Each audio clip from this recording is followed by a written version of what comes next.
Hello, everyone, and welcome back to the Captain Logan Show. I am Captain Logan, and joining me this evening, filling in for Danny, whose power is out again, it's DJ. Hey, everyone. DJ, thanks for the help, buddy. I sure appreciate it. Yeah, no problem. This way I'm not just spitting at the wind all by my lonesome. Thanks a lot for being here, everybody who is live already. We are coming in a little bit late, so sorry about that. We had to, because Danny wasn't able to make it tonight, it took us a little bit to get together, but here he is. And he's going to be taking your questions tonight. So he's going to be filling in as chat mod. Of course, as always, if you want to make sure absolutely that your question gets addressed or read on camera, you can leave a super chat, and that will definitely happen. But we will answer as many pre-written questions, of course, as humanly possible. Start leaving those right now. A lot of people have already put questions in, and I have compiled a bunch of them, and DJ is working on compiling more. So yeah, anytime throughout the show, if there's something you want to ask me, I'm going to get to as many as humanly possible. A little bit of house cleaning stuff real quick. The omnibus is going to be up in the next couple of days. Eric and I guess full disclosure, it took us a little bit longer than normal to make this one. So it will be, I believe, the longest omnibus we have ever shot. And the last one, I think, was already the longest omnibus we had ever shot. I've been catching up on requests, and I got a bunch of those knocked out. And I don't know, Eric had a whole bunch of comics, and we had 2 brand new movies that we talked at length about. And we weren't that careful about the timer, because when are we ever? And anyway, so it took it took more than one session to get that one knocked out. You won't be able to tell entirely unless you watch it all the way through in order, and then there are places where we get really tired, and then suddenly we're not quite as tired as we were. So anyway, that is coming soon. Enjoy that. What else? Let's go ahead and just jump right into it. Oh, I should also mention Morphomania a little bit later tonight. So DJ is in for the long haul. He's here for this show, and then we're going to finish up finally Mighty Morphin. I thought Mighty Morphin was finishing last Friday, but I was wrong about the episode count. So we have 2 more episodes at the end of the Alien Rangers saga, which I use in air quotes. And then tonight we're also going to get started on Zeo. We're going to be shooting a little bit out of order because I'd really like Eric to be able to make it to the movie. We're going to do 2017 pretty soon. I don't know if that's actually going to happen, but next week sometime, Wednesday or Friday, regardless of whether or not Eric is there. So if you like Power Rangers and or you like watching us fumble around watching crazy, ridiculous children's television, pop in and hang out with us for more live programming this evening. We will not be appearing Friday night for Morphomania like we usually do, and it's DJ's fault. It's all his fault. And then but we will pick up again next Wednesday. So that at the moment is all the news that's fit to print. Let's go ahead and jump right into questions. Thanks again for being here, folks. I am sure we're going to have a lovely time together. DJ, where would you like to start, sir? Let's begin with pre-written questions. Why don't you throw us one of those out, and then we'll get to a super chat or 2. Yeah, sure. Anime 2019, who are some of your favorite female superheroes? Female superheroes. I am a big Supergirl fan. Generally, Kara Zor-El, although I have a soft spot for Matrix Supergirl just because of the Death of Superman period. Interestingly, I think most of my favorite female superheroes are DC characters, and I think a lot of my favorite DC characters are female superheroes. I love Oracle. I'm a big Oracle fan. I'll go back to Supergirl for a minute. My favorite run on that character, not that I've read a ton at the moment, is New 52. I need to read through Peter David's. What little I've read of that is absolutely wonderful, but I have not read his full run on that character. But I want to think of myself as a big Supergirl fan. I guess I shouldn't say that, but it is a character that I like a whole lot. I have been coming lately to really, really appreciate the 1980s Earth 2 Huntress. I like her a ton, the daughter of Batman, and I'm going to review some of her stuff shortly. I mentioned it briefly in the new omnibus, but I haven't gone through the whole trade, but I bought that recently, and I've been reading it, and it's really interesting. It's way better than I would have expected. I guess I like all the Batgirls. There's not a bad Batgirl. I like all the Batgirls. I like Sandra Cain a whole bunch. X-Men wise, I've always appreciated Rogue, but like I haven't read enough X-Men stories with like, you know, great Rogue stuff in them. Another character that I would like to be a big fan of, I guess, or that I would like to be a fan of, I suppose. I'm not a giant Storm person, but like I like Storm. I don't know. I'm not a giant Kitty Pryde person like a lot of people are, but I like Kitty Pryde. But yeah, so I don't know. I guess my answer is a bunch of chicks in the Bat family. That's my answer. DJ, do you have any favorite female superheroes? I was trying to think, and I don't know if people know this about me, but I'm not a huge DC guy. So like you were saying, I like a lot of Marvel female superheroes, but I don't know if I'm a huge fan of any of them. I'm a huge Spider-Man guy, so I like Black Cat. She's not really a superhero. Yeah. I'm excited to like Captain Marvel. I don't know much about her, but excited. Yeah, I mean, I like her in places where I've read her. I like her a lot. Like, I don't like Civil War 2. I think her ideology in that is real forced, but I like her in the reboot of Ultimates. The super science team that ends up turning Galactus into a good guy. She's pretty great in that. Okay, and I like Wasp in what I've read a lot more than I liked her in the movies, but okay, I haven't read all that much of her. Mostly Ultimates and early Stan Lee stuff. But, well, the Wasp in the movies is a version that I've not really read in comics, and Janet doesn't get anything to do, so that is very true.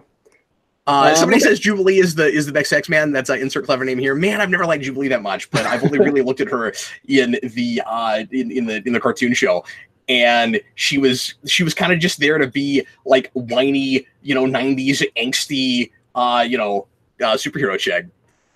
And of course, Cap's favorite female superhero is the Sue Storm in the Tim Story Fantastic Four. Oh yes, absolutely. They nailed her there. Well. Hero, but I've always been a big Angela fan for no good reason.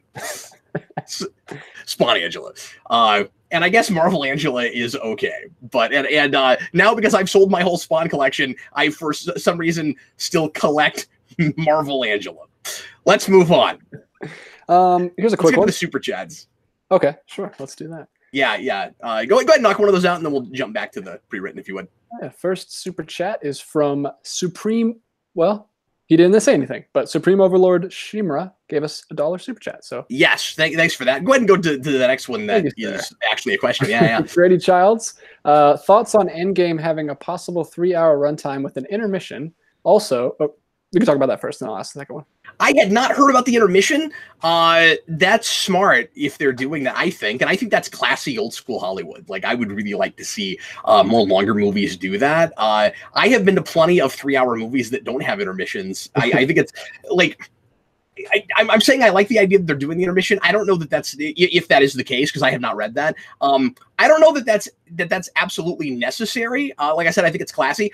But it's also kind of interesting that to them 3 hours is like 4 hours, because like we've all been to 3-hour movies, like, but that's a movie that families and children go to. So when the Russos got their first cut of that finished like months ago, I read an interview where they said that okay, we've got a cut and it's like over 3 hours. And it might get cut down. We're not sure. And now we're hearing that it might be that long. If that's how long they need to tell the story they're telling and make sure that their characters get moments and enough screen time, and the story would be less coherent without that. Yeah, don't sacrifice scenes you need for the sake of one time. After a decade of Marvel being so on top and they're having all the consumer confidence that they have, if anybody's earned a 3-hour superhero movie, it's them. I don't think they should be. I really don't think they should be that concerned about it. Yeah, I'm always a big proponent of letting the story take as much time as it needs. I love the Lord of the Rings movies. Watchmen is one of my favorite superhero movies, and I'm talking about the ultimate cut. And that's really long, so because it's the only way to watch it. Yeah. The other two are just like, they're not different cuts; they're just missing scenes, right? Like by not different cuts, I just mean they're not like the story's not different, and none of those cuts are incoherent. Like it works okay. I guess the theatrical cut is the one that most feels like a clip show of like a season of television. But yeah, like we've seen, I don't know, nobody complained that, okay, people did, but it still made a lot of money and it still felt like the second coming of Christ. Like I did hear people complain that Dark Knight was too long, but it didn't stop people from seeing it. And it didn't stop it from being, you know, one of the most praised superhero movies ever made. So like, I don't know. I would say as long as it doesn't have like a false ending or something, people probably are hardly going to notice. Especially because people are going to savor every minute of that movie because it's going to be the last time that we're going to regularly feature some characters. Cool. And the second part of his question is, thoughts on Toy Story 4 clips released so far. I dislike the plushies. Yeah, I don't know what you mean by the plushies. I have not looked at that. Maybe they've already put out some merchandising for that movie, and I'm not aware of it. I've only seen the first trailer, and then there's another weird, like, tacked-on trailer after another ad I saw in the theater, and I don't know what that was about. This whole thing that takes place in a carnival. I don't even know what that is. But yeah, so we've talked a little bit about the Toy Story 4 trailer in the omnibus. I don't really have anything else to add. I haven't seen any clips yet. What little I know about it, I'm not impressed yet, and I'm not super excited about that movie. So like, you know, I'm open-minded. I hope I end up liking it, but right now it feels kind of obligatory and cash grabby. All right, we want to do another super chat while we're here? Let's do that, shall we? Hawk Flame, what is the secret? Oh man, this is putting you on the spot. What is the secret to getting right the third film in a trilogy, and why have so many series failed to stick the landing? Man, I mean, if that's one of those things where it's hard not to do the cop-out answer of, if I had the answer to that, I'd be rich, right? That last part of that question has always been the quagmire to me, is like, why is it so it's like, is some of it sometimes burnout? Because what happens a lot with third movies, it'll go either way, and this is why I think a lot of, like, very few franchises have a good third movie in a trilogy, regardless of whether or not it was intended to be a trilogy in the first place, right? And actually, that would be part of my answer to the first part of that is, don't force it into a trilogy. Like, if it's not really a 3-act story, don't pretend like in your third movie, suddenly, all of a sudden, it's a 3-act story. Unless you can really make me believe that was your plan all along. Like, Back to the Future sort of gets away with it because it decides that it is by the second movie, and like, it's Back to the Future, and then and parts 2 and 3, and if you put them together, it's sort of like a whole story. Matrix does it too, and it really doesn't work there. But anyway, so I think with the third movies in trilogies, one of two things often happens. Either you get a new team, you get or a new director, like with Brett Ratner with X-Men 3, that doesn't have the same kind of vision, and goes in kind of a left field direction, and very often gets too ambitious and tries to do too much, where the whole point of the movie is simply to be bigger than we have been before. Or it's I'm talking about like inconsistent filmmaking, where you have suddenly somebody else comes in after you had more or less the same team with the first two. The other thing that will happen is the same people make all three movies, but by 3 they're kind of burnt out and they don't want to be there anymore. So I don't think there is a secret. I don't think there's a magic bullet. I think that if you don't have a story to tell, you shouldn't force that third movie. Maybe the answer is, if you're the same person that's always been making this franchise, and you're not chomping at the bit to make that movie, and you're just making it because those other movies were popular, maybe it's time to leave. And then if somebody else comes in, try to be respectful to what that person was doing in the first place. And if there is no story, and if nobody has a great story to tell, wait on it. Take your time. Give it a few years, or just don't do it at all. Why does everything have to be 3? Why is 3 the magic number? Not everything needs to be a trilogy. So that's my answer. Cool.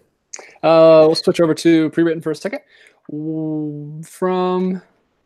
Here's a quick one, which You can just answer yes or no. Have either of you seen, or have you seen Alito Battle Angel yet? And if so, what yes, we have a review for that in the omnibus this week, and I will just say I liked it a lot. I'm going to see it again tomorrow with my son, and I guess that's the thing I'll say right away is it's relatively violent. It's mostly like cyborg robot violence, and I think that like around 9 or 10 kids can probably see that movie okay. I'm gonna take Jason, he's stoked. But yeah, I was really impressed with it. Talking about it on the omnibus this week, and I'm really excited to go see it again. Cool. Another one. This is from insert clever name here. Have you ever played the Kirby games? If so, which is your favorite? I've only dabbled a little bit. I've played a couple of the Super Nintendo games. There's the one that's sort of like mini games. I think I've played. I played that, and then is that Dreamland or is the other one Dreamland? I don't know Kirby that well at all. Pardon me. I've never played Epic Yarn. I always thought that looked fun. I haven't played any of the modern Kirby games. So yeah, it's a franchise that I've only sort of dabbled in. It's interesting as a platformer. It's not really my speed, and like literally, it's not my speed. Like it's a little bit slow for my taste, and I've never been as platforming where you're flying or floating or something. I kind of much prefer to be more grounded, but it's a real unique franchise. I should play more of those. I just haven't.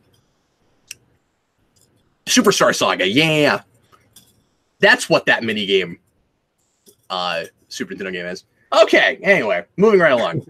All right, back to Super Chats. We have Andrew Follett saying, why do you think Bane is often poorly portrayed? Bane! Well,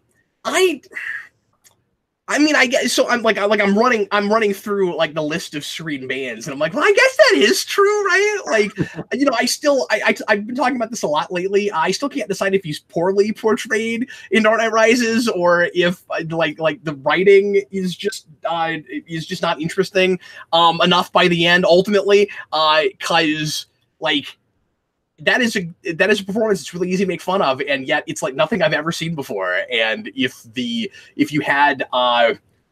stuck the landing with it, we might have all decided that it was brilliant, So I don't know, but you're right. Like obviously Batman and Robin, that's not really Bane at all. He's just a silly henchman guy, and then a bomb, and then you have animated series where he's completely uninspired and just kind of thuggish. So yeah, we do that with Bane a lot. I don't know if this is really right or fair. The first thing that comes to mind is just to say, if you haven't read Vengeance of Bane, you may not understand that character as well. Like nobody should adapt Bane without reading that. And that doesn't necessarily mean that you have to stick by that, but like if you want to really understand what that character was supposed to be at his core, Vengeance of Bane is where it's at. His first appearance, go read that. Obviously stuff that happens after it is consistent with that, but also most of that stuff is written by the guy that or connected to stuff that guy wrote. So, but anyway, yeah, I think it's just because he is a big, burly, scary character, and people, when he's adapted, are sometimes lazy and not looking at the material and realizing that he's actually psychologically really interesting, and that he's not just a big brute force. So, yeah. And if you watch The Batman, he's literally a giant inflatable pink man. Yeah, I haven't seen him in that show.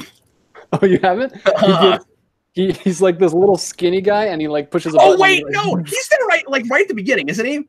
Yeah, I think he has one episode at the beginning. But there's a really crazy episode where the Joker gets a hold of his thing and like pushes the button and like swells up to giant Joker, which I think they do in one of the Arkham games after that. Joker at the end of Arkham, yeah.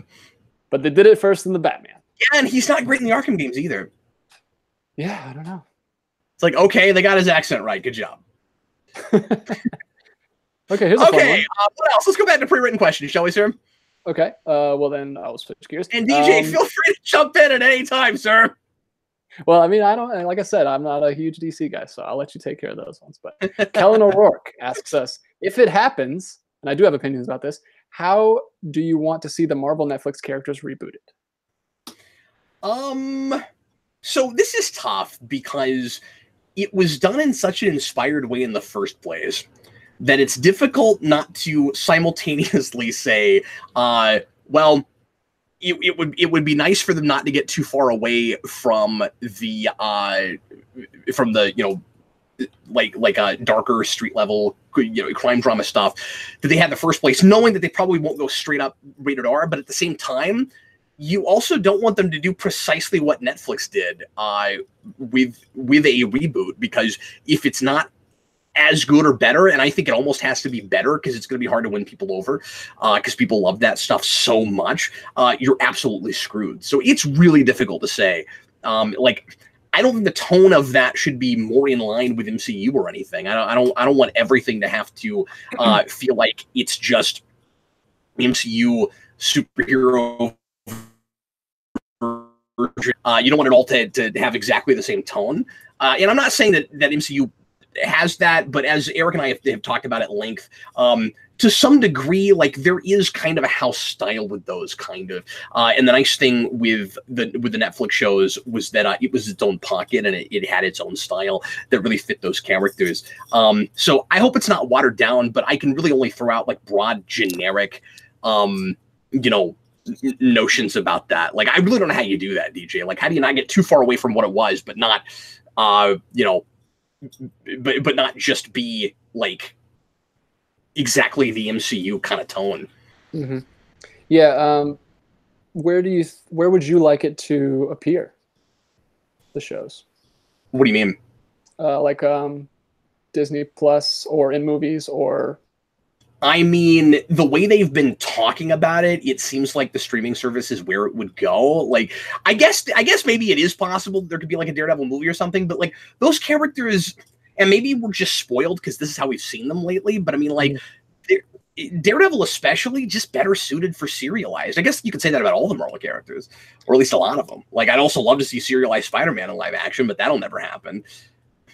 Yeah, I've been looking at a lot of videos on this actually, and a lot of people seem to think that they might end up on Hulu because I don't know if you know this, Disney is now the majority stock owner in Hulu, so they're pretty much controlling things over there. I didn't know that. I knew Hulu was talking about wanting to just take the Netflix shows straight up and keep running with them. I didn't, and I didn't think there was any stock in that at all. I think there was just them saying, "Well, if Disney would play ball," I'm like, "Why would Disney play ball? They're gonna have their own streaming service," and and apparently they're contractually obligated where they can't make more things with those characters on another streaming service for like another 3 years. So like that's not going to happen right away.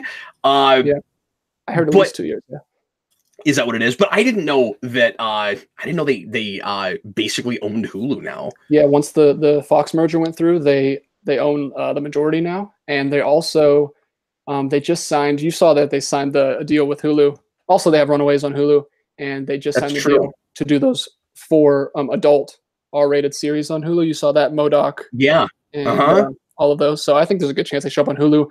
I think they want to keep them mature, and they won't put anything like that on their Disney Plus because they're trying to brand that as family friendly. Well, the question is, if that ends up happening, is it because I thought the way Hulu was talking about, I didn't look into this real deeply, so like I'm not really prepared to talk about this, but I thought Hulu was talking about it like they wanted to take the Netflix shows wholesale and keep running in that continuity. Yeah, I mean, I don't know exactly what the Hulu people were saying. I'm just basing this on like what people are expecting from Disney side. But yeah, I do think they're more open than. I'm just saying, is it possible that Disney would allow them, because they're not having to like play ball with another company? It's a company that they have more stock in. Like, is it possible that they would just let them keep running in that continuity and that we might just get some of those shows back? Like that, I don't know. I don't even know if that's even legal. I don't know what Netflix has the rights to. Me neither. And if that, yeah, because like, do the Netflix shows themselves at some point revert back to Disney where like they can, where like they can redistribute them? I just don't know any of this, and I haven't looked into this. Like, I'm not, like I said, I'm just not prepared to talk about this.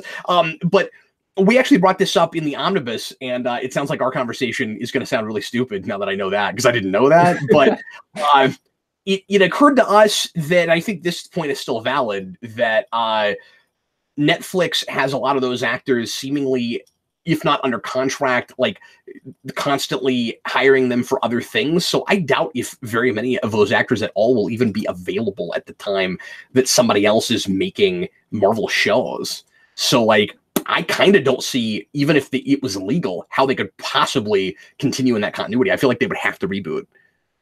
Yeah, most likely. All right, let's go. So yeah, if they do that, you're gonna have to be really careful that it's as good as Daredevil, or really close to as good as Daredevil as it was in the beginning, because they're gonna have a hard time winning people over. Yeah, that's the worry. It's kind of a no-win situation. I don't know why anyone would want to take that project on, because it'd be an uphill battle the whole time. Yeah, Disney's already gone on record. I want to say to finish this up. Disney has already gone on record. See, DJ, I like it when you help me produce the show, because like, you keep me on track. You like keep me rolling. Daniel let me talk for 20 minutes on one thing, and DJ, no, we got more questions, Cap. We got to get cats are piling up. Rolling, sir. But let me say this real quick. If you'll permit me, stand in question guy. I think the smartest way to go would be to start their street level shows with a different character, like Moon Knight or somebody, and then slowly bring in characters we've seen before, rebooting them and making them different. Disney's already gone on record to say, don't worry, we're doing something with Matt Murdock down the road. So I will be very surprised if that happens. They will probably start with Daredevil again, or maybe even start with like their version of Defenders or something, where they'll put like several characters together to like hurry up and get them in front of you. I could see that happening, but I don't think that's smart. I think they should start with like, Ghost Rider or Moon Knight or somebody. Yeah, that'd be cool. I'd be on board for that. All right, here's a strange question, I think, if I'm understanding it correctly, from Super Nerd.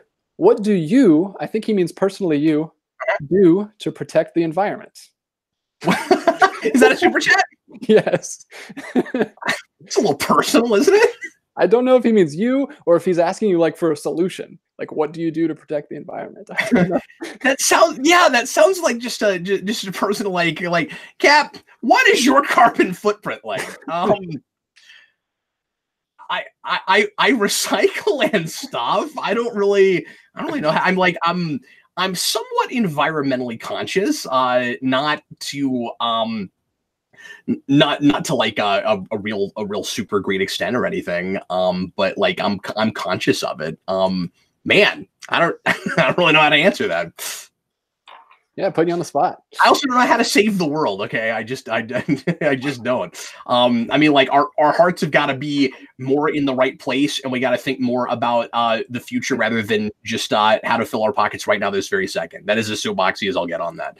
DJ, let's continue on, shall we? Can we keep it geeky? Is that possible? That'd be great. There we go. This is super geeky. Hey, let me say though, I don't want to be disrespectful. I appreciate the super chat. Thank you very much. Let's keep moving on. Of course. Stussy has another super chat. Have you seen any anime with Johnny Young Bosch? I have not, but I've heard that he is a great voice actor for anime. I forgot about that until you mentioned it again. I should find out what stuff he's done and see if there's any concepts that immediately appeal to me so I can listen to him, do better acting than Power Rangers.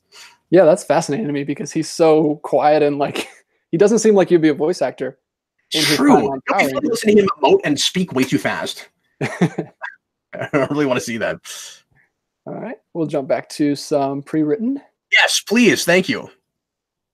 Cap, ever thought about creating your own superhero? It's been a long time. When I was a kid, I thought about it all the time. This is one of those things that is difficult to get excited about doing now because there are so many, and the mainstream ones, the big two, are so popular now and have made a lot of their smaller BC, even D-list characters a lot more popular in the limelight. So I don't know if you have this, DJ, but I feel like a lot of people, when they look at any new superheroes at all made outside of DC and Marvel, they're like, well, that's got to just be a ripoff of something else, and they just ignore it, and they don't even try it. Like I am somewhat of a culprit for that too. Like I have a hard time getting excited about like brand new superheroes at another company.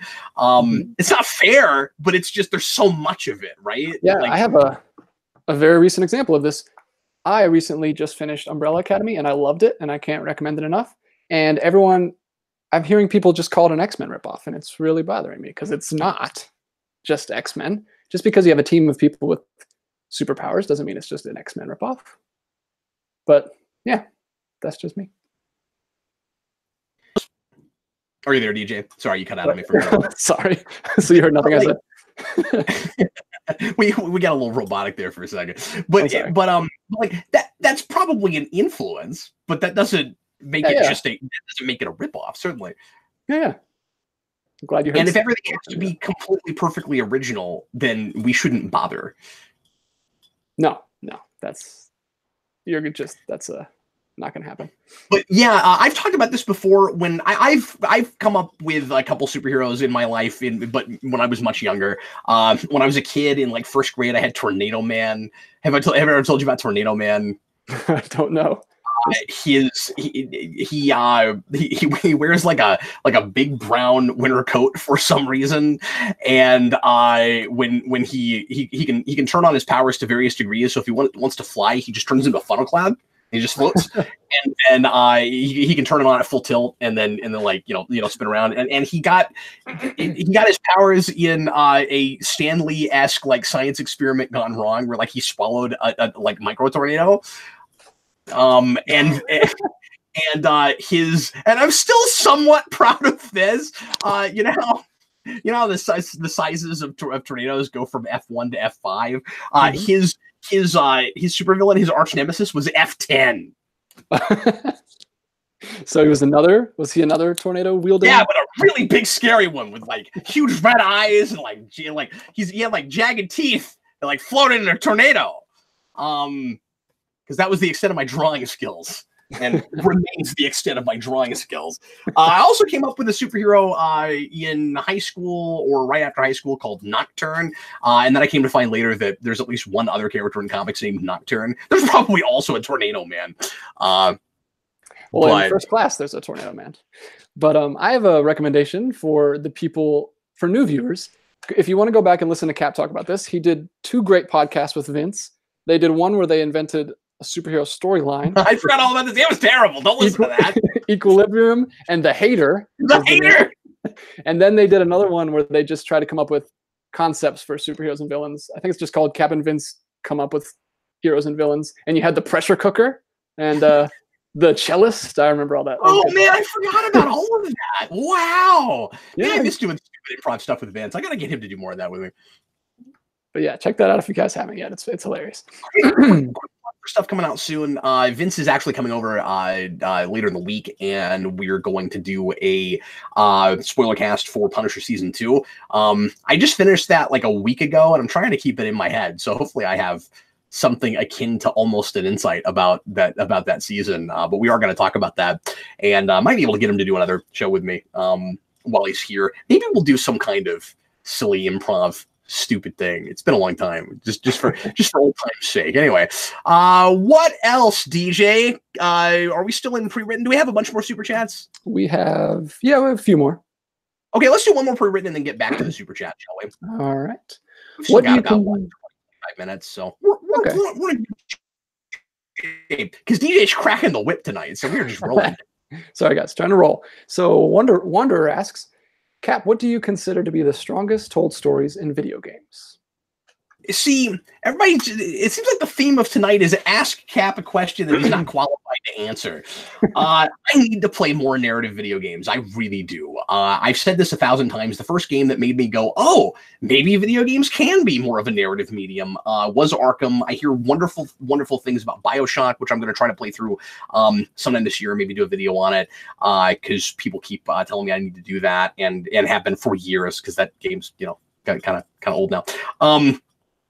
I like Detroit Become Human a lot. I really like I really like narrative games that can be different stories each time you play through. I think the kind of choose your own adventure thing makes a lot of sense for video games, and I think you can still do it with compelling characters and good arcs. I think it's very difficult because you as the player are also, to a certain percentage, co-writer, which is a really strange way to think about it, but it kind of feels true to me.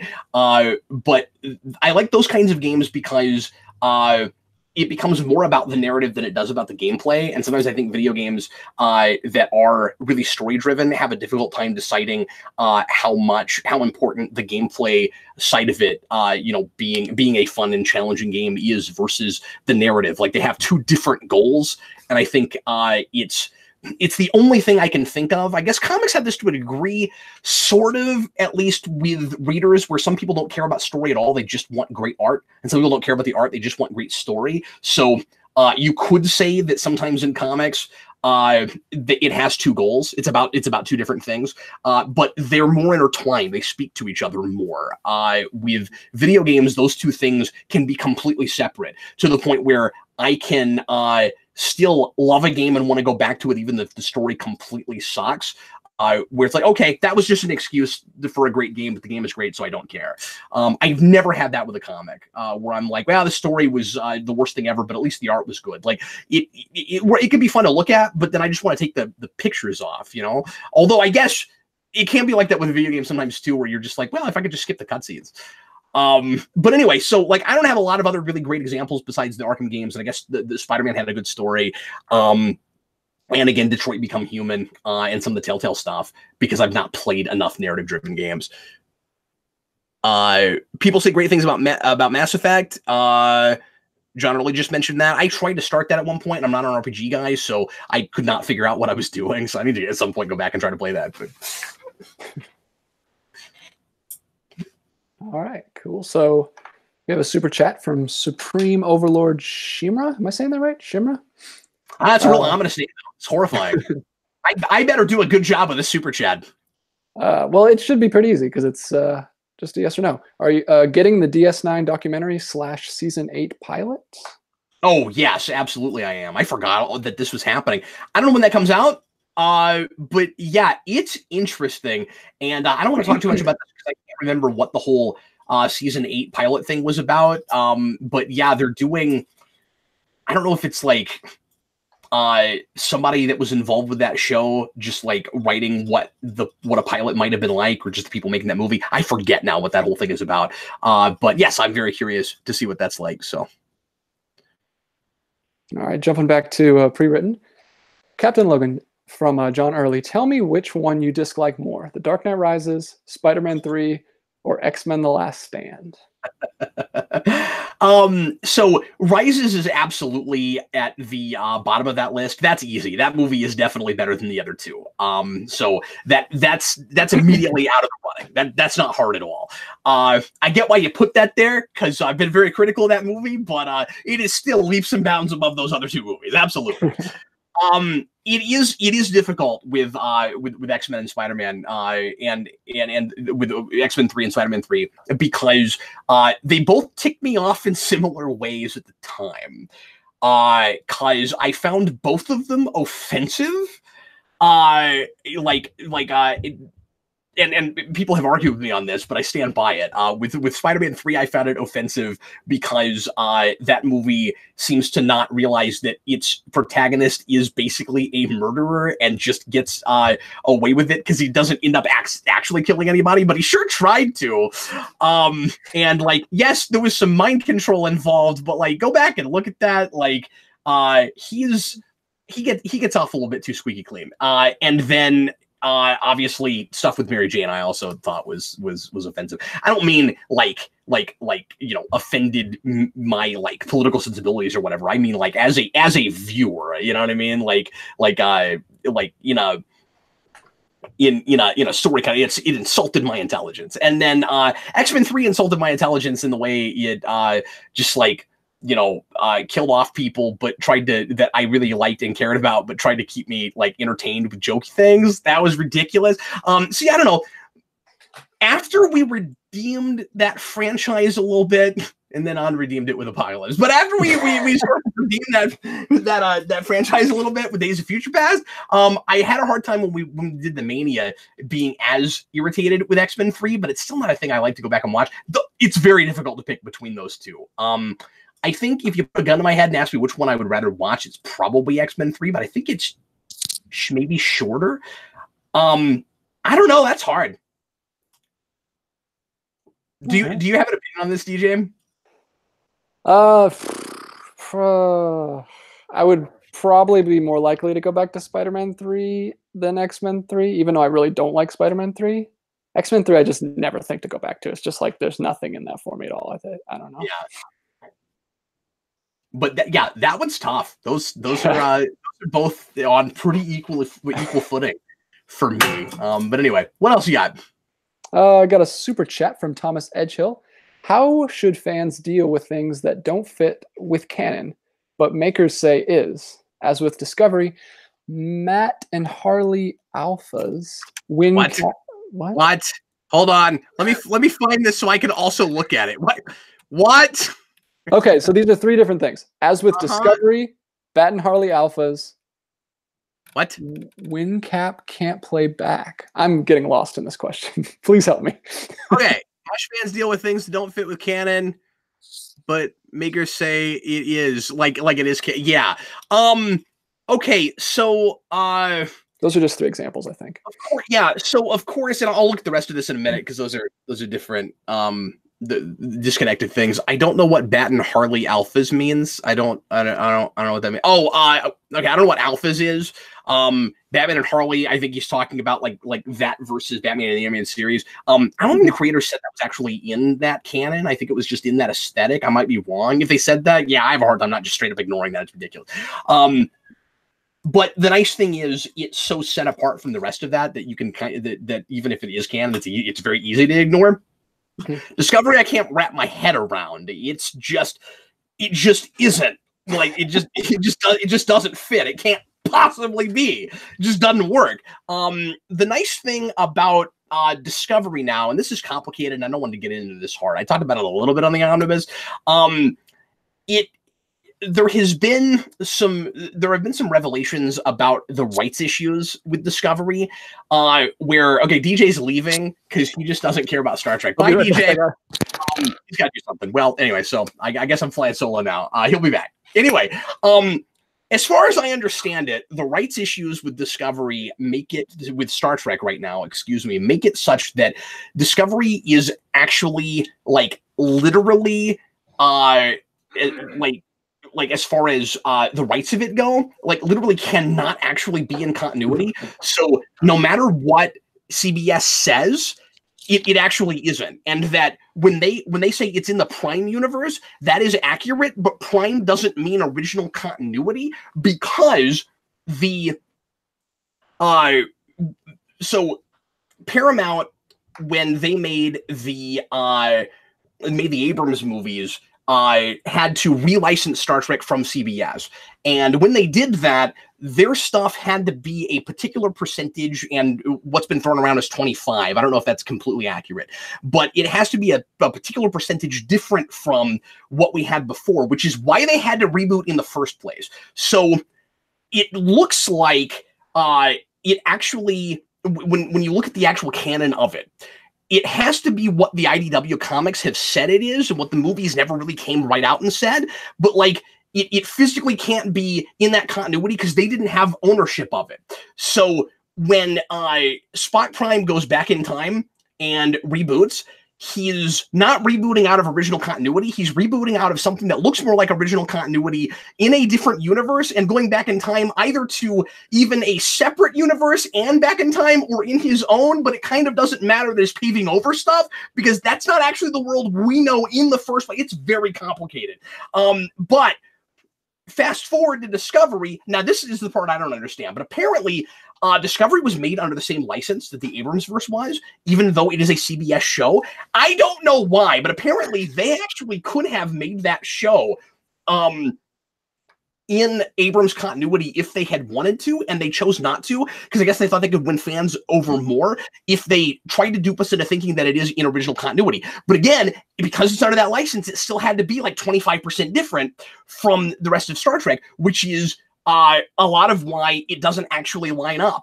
Ergo, it can be Prime, but not original continuity. Isn't that wacky? Isn't that just totally nuts? But if all of that is true, it makes my life easier because I don't have to keep fighting with CBS. All I have to say is they are basically lying to us, and it's not in original continuity, and it's its own separate reboot thing, and they're just in denial about it, which is what it always looked like anyway. But now there's like kind of like real solid proof that that is what it is. So yeah, that's not canon. It's Prime, but not canon. It's pretty, I don't know. I almost said it's simple. It's not simple. It's not simple at all. It's ridiculous. But overall, how should fans deal with things like that when it just doesn't match up? It's difficult for me to take things seriously when the creators aren't, right? So like, I can deal with continuity gaffes and even just running off with yourself and ignoring continuity if the stories are good. And then it's kind of irritating because if you keep telling me that you're in for it, breaks the it breaks my suspension of disbelief. It breaks the internal logic, right? So like sometimes people have been like, well, Cap, why do you care so much about continuity? Doesn't it not matter as long as the stories are good?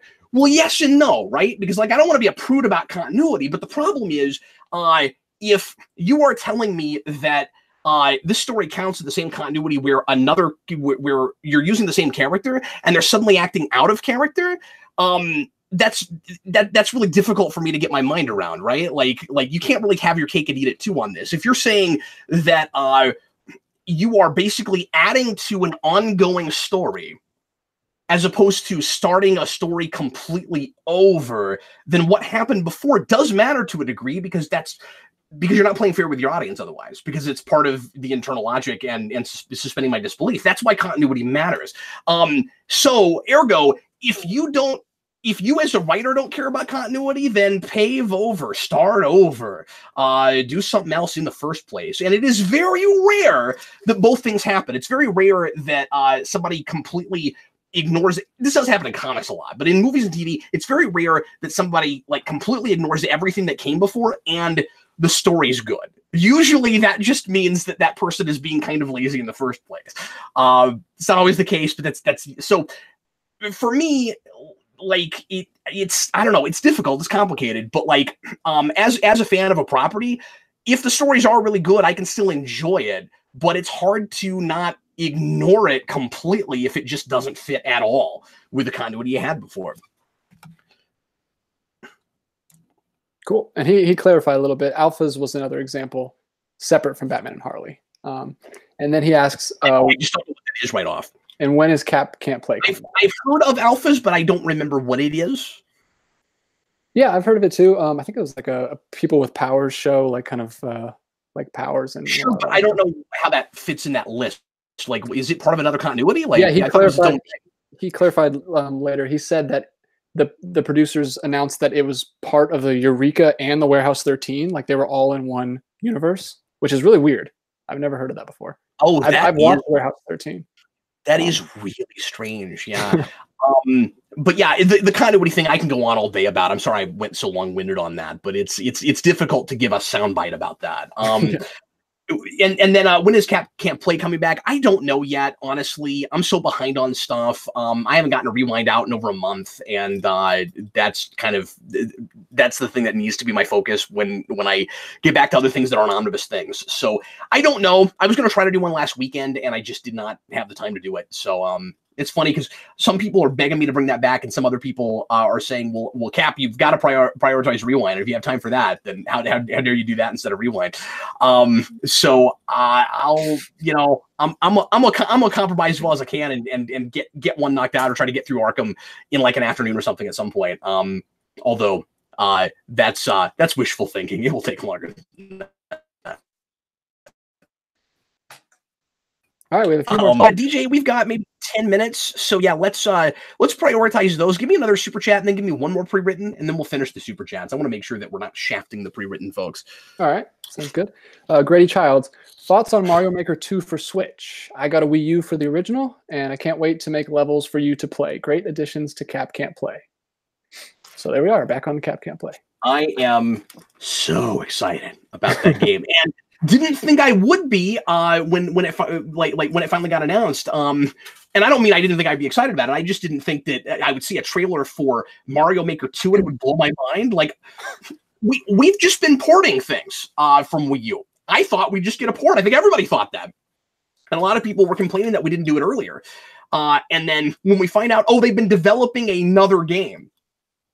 Okay, well, I can't complain that we haven't had it this whole time if they needed to develop it to the point where we could get, I mean, slopes or whatever. Once I saw once I saw the trailer, and like you can make slopes now, you know, so that you can press down and Mario can slide down and knock guys out. Once I saw that, I was like, and once I saw the interface and how that's done, I'm like, why didn't we have that in the first place? I don't understand that. But the thing that I'm just losing my mind about is Mario 3D World levels. Never in a million years expected that. That is so cool. You're freaking out about that. It's so cool. I'm freaking out. I haven't even heard about this. I don't know if you know this. Of it, and yeah, I turned into a giddy schoolgirl. I lost it. I'm really excited about it. It's gonna be really interesting to see how the interface works. Because the nice thing about the Wii U is that you could make your levels on one screen and then play them on another screen. And now you're not going to be able to do that because you can't look at two screens. It's not a dual screen game. So I imagine it'll just be a matter of like it doesn't really change it all that much. It was just really convenient to be able to work on it on one screen and look at it bigger. Like that was kind of nice. But I guess the way it'll work is just you play it. You play your level inside of the level creator, and then you save it, and then you know if you want to project it, you can project it. You know, project it. I project it, but I use a projector. But you can put it on a TV. You know, because you've got your base. But anyway, yeah, I'm losing it about that. And yes, I will definitely make some levels and do some gameplay. Especially now that, as far as I understand it, Nintendo's not flagging people anymore. I just made a video yesterday to test this. I'm going to post that here in the next couple days. I finally did a Donkey Kong Country playthrough. I'm bringing back. I don't know how often, but I felt like playing that last night, so I decided to record it. But I did a playthrough for Donkey Kong Country, so I'm going to post that and see if it gets flagged because I have heard that they're not flagging anymore. But yeah, I'm going to do the exact same thing I did with Mario Maker with the first one. When that comes out, I'm going to take a weekend. You guys will not see me for 48 hours. Yeah, so excited. You don't even know this. I actually bought a Wii U for that game when it came out. That's the reason I got a Wii U. Did you really? Oh, yeah. Cool. You and I are going to have to play that and compare notes and play each other's levels. And we should do a video where we play each other's levels, and that would be killer. Could we do a live video or like an online on Wii U? I've never done that before. Well, I was just going to say with Switch, like when that comes out, we should do a video where we play each other's levels. Okay. I don't know if I have a Switch, but we can do that if I have that's right. You don't have a Switch. I keep thinking you do. No, you bought a PS4. You were going to get a Switch, but you got a PS4. That's what it was. Yes. Yeah. Yeah. His clever name here says Cap Can Play. Yeah. I said that in my Donkey Kong video too. I was like, I'm partly playing this game, so I finally don't have to put Cap Can't Play in the title. All right. So we'll do one more pre-written here. Kind of ties in with what we've been talking about tonight. Do you think Ninja Turtles would be better suited for a Netflix series instead of films? I mean, I think Ninja Turtles works great both ways. I think it's one of those things that you can tell a good one and done story, or even do a series of films, and also like I don't think it's like Spider-Man where it feels like we have to kind of cheat and either jump forward some time or get a lot more done in a film than you usually would with material like that. Like I think Ninja Turtles is real versatile. I think you can do it very easily both ways. Cool. I concur. That?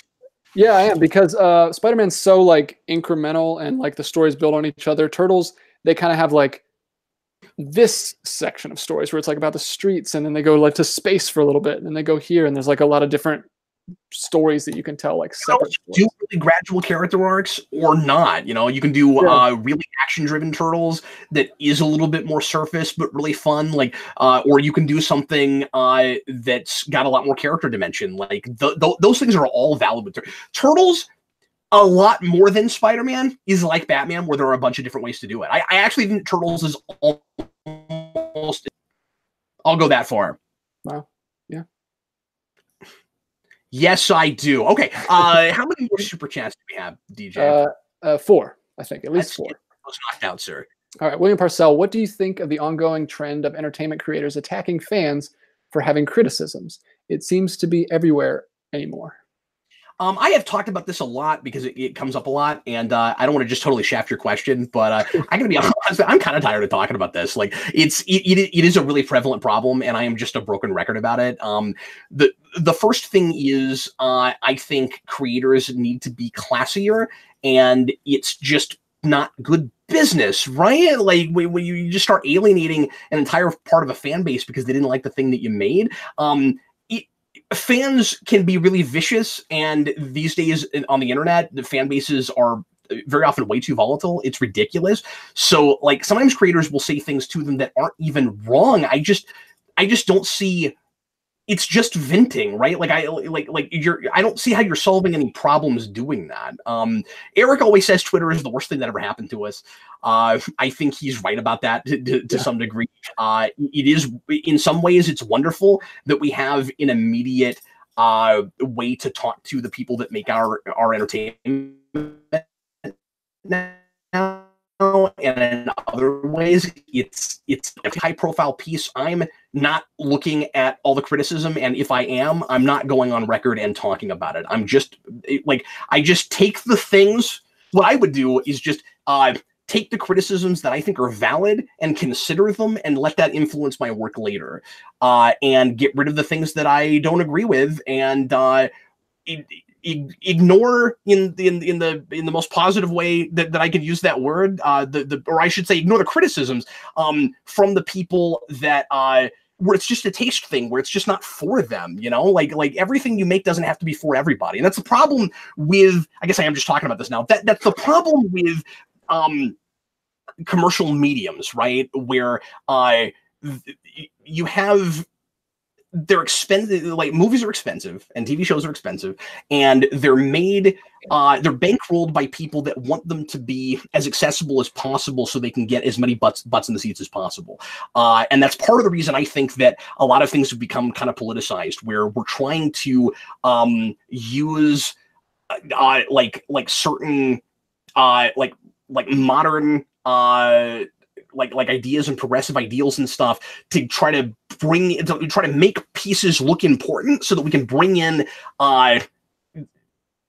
I'm gonna get in trouble talking about this. So that we can bring in like demographics that didn't originally care about things. I think that is happening to some degree, and so what ends up happening is creators are basically being told by the people that are bankrolling them that the thing they're making is supposed to be for everyone. That everyone, it's all inclusive, and everyone is supposed to love the thing that they're making. But if we act like it's really important, and then you have certain people that hate it, then we say in the first place.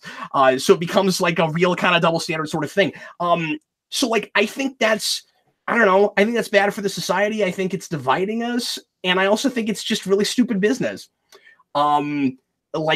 Like I don't think we're looking past the length of our nose when we do that. I both with companies and the people that are making these things and get angry that anybody hates it. Like, just ignore people that are acting like children and don't respond by acting like a child. That's my response for that. That's just how I feel about it. Yep. That's just my opinion, but that is how I feel about it. I think you solved it. Did I solve it? Oh, good. Yeah, probably not. Probably not, though. Going right along with that thought of what you would do if you were a creator, Bag Studio says, if you had any budget, what film would you make? Any budget. Yes, you just throw, you just give me a blank check. What film would I? That completely blindsided me. I don't know. Wow. See, this is one of those things where I feel like I'm imagining like a genie or like a god or something coming to me like, you got 5 seconds, go. You know, got all the money in the world. Yeah, I would completely blank and have no idea what to say. Yeah. Come on, first Blue Will Smith is here and he wants to know what film you want to make. Oh, your movie with a budget. Have any budget, I can make it better.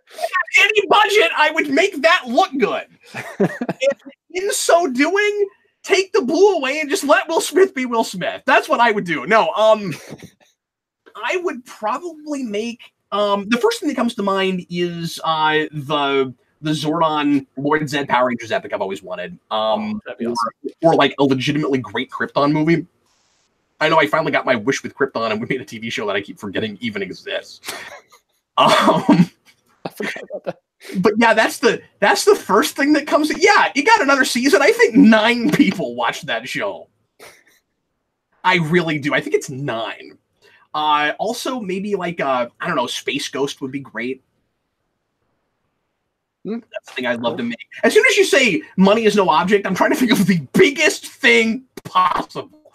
Probably Silver Surfer Galactus. That's another one. Yeah, that's another big one. Oh, somebody just said that I should stop rambling on and on. Have you seen this show? I was about to say here's the lightning round, but this next one's a doozy. If folks would ask me questions that don't take 20 minutes to answer, that I wouldn't take 20 minutes to answer them. No, but like it's hard to be clipped in soundbite because the problem is when you go to like hot button things, which made me uncomfortable, but but I'll do my best. I totally understand why folks want me to talk about some of that stuff, and I appreciate that you care what I have to say. I really do. But I'm just joking. But the thing is, I try to give these things their due as much as I can. Like I want to get as many questions answered on the show as possible. But now I'm rambling on about this. I want to get as many questions on the show answered as I can, but I also want to be enough to. If I get a question like, hey Cap, fix the social media problem with creators and their fans. I can't talk about that in 90 seconds, you know? That person's gonna feel like I totally shafted them. So yeah. Even though I started that by saying I've answered this before, I don't want to do it anymore, and then I just answered it because I feel obligated. Anyway, so the next question is about Brie Larson, isn't it? On that note, Logan Dodd, super chat, thoughts on Brie Larson's comments on Captain Marvel. So 2 things. I'm of 2 minds about this. I'm going to play both sides for a minute. On the one hand, I don't think it's smart that she said what she said about wanting to take her press tour to just non-white males because she doesn't care what they have to say. On the other hand, I think because again, I don't think it's smart business. Whether she meant to do this or not, she is alienating a core group of the fan base that is going to go see that movie, and it could affect the numbers. It's strange to me that Marvel is letting her say that, and there is maybe some evidence that Marvel wants her to say things like that and like walk a tightrope, walk a line.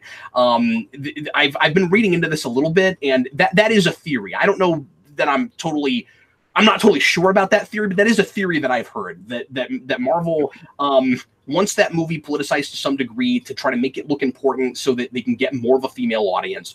And maybe even because it's difficult to sell it that way after DC beat them to the punch with Wonder Woman, and that movie was successful. So they may be overcompensating a little bit. I don't know. But I do agree with people that say, she has always been an activist for like diversity in movies and things, and that in representation, and that Marvel knew what they were getting themselves into when they brought her on board. So all the things she's saying, Marvel is probably behind. So if you don't like that, you may have to blame Marvel as much as you have to blame her. So that's the first thing. On the other side of it, I do think people are blowing it somewhat out of proportion. I don't to see my movie. I think she's saying that she cares a lot about representation. And what she's saying is all all of the critics that people pay attention to seem to always be middle-aged white males. Why don't we give other people a chance? I think she would make a bigger, classier statement, regardless of how you feel about those politics and if you agree with her. I feel like she would make a better, classier statement if she simply didn't say anything about that. And those are just the people she booked on her tour. I don't know that anybody would even have noticed. Well, and then maybe it's not a statement. So maybe I'm wrong. So yeah, maybe that's the point. Yeah, nobody would have noticed, so she had to say it. Okay, but you can't be surprised that it backfired. That, like, that's the perception. It's like, okay, she only cares about like white men, or she only cares about everybody but white men seeing her movie because she's saying it's not for them, and so why should they even go to her movie? I don't know that that's what she's saying, but I get that that's the perception. So again, I think people are blowing it somewhat out of proportion, but I also think that it was not the smartest thing to say on a press tour. And when I first heard it, I'll admit it made me cringe. I didn't like that. But obviously, I'm gonna do my best not to let that affect how I look at that movie. Like, when I get into the theater, I'm just gonna sit down and watch a movie. But I don't think it was smart for them to. Although I will be more sensitive to anything in that movie that might seem more like political pandery and that kind of thing. It is difficult for that not to affect how I look at a movie. Somebody asked, so I answered it. We are living in a day and age where it is getting really hard to avoid that kind of thing. Again, I don't like to get political, and I don't feel like that's me talking about my own personal politics. I'm like I hate how this is affecting art and the perception of art. All right, so we have one more super chat. You want to knock that last one out? Hello? Yeah, I'm with you. Okay. I think I lost you for a second. I'm sorry, I was reading. Bag Studios. That's where all the viewers are. They're in the text. Okay. Bag Studios. I'm reading Night Quest, and I think some issues in the volumes are out of order. Am I right on that? So he says, am I right on that? I don't know, because I haven't gotten to that trade. I've never read Night Quest all together. Night Quest is part of Nightfall, so you have Nightfall, Night Quest, Night's End. Night Quest is in the middle. That's the Jean-Paul Valley and the Batsuit stuff. That has been an issue with DC trade releases in the past. I don't know if you're reading the most recent ones or the old thinner trades, but I know the new stuff even still left some things out, like Vengeance of Bane, which is no, I think that actually is in there. But there's you know what? Sword of Azrael should have been there and wasn't. I don't care what anybody says. I just think that's really important. Like as you know, knowing where Jean-Paul Valley came from and getting his backstory is really important. They left that out. So yeah, they left important things out. I'm not surprised if they put things in the wrong order. And then that got him thinking. In the things you've not seen, do you watch the prequels first or in release order? I have never done that. I have never watched a prequel before, like even if the whole thing was done already. And I don't think I'm capable of doing that. It would be interesting to see a thing where the creators of the thing said they are intended to be watched that way, even though we made the prequel last. But any way you slice it, it's always going to be informed by what you made already. So I think the best you can hope for with a prequel is nonlinear storytelling, and usually the really good prequels are still intended to be watched in the order they were made in. You're just not taken out, and you don't feel like the world and the characters are informed too much by what came later. But the movie knows you've seen that stuff, so it will throw you bones. And that makes it nonlinear storytelling. That means that we're telling the story in a different order, and you convince me that this older story that comes before is better told, informed by what came after it, as opposed to it feels as if that stuff is informing it too much in like really gimmicky ways, if you know what I'm talking about. So yeah, I've never done it. I can't imagine. Yeah. I actually have two examples of that. Yeah.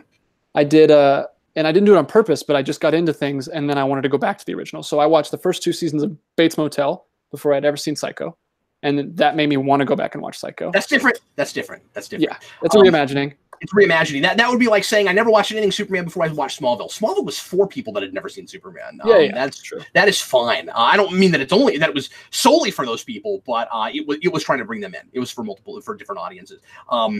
What's your other one?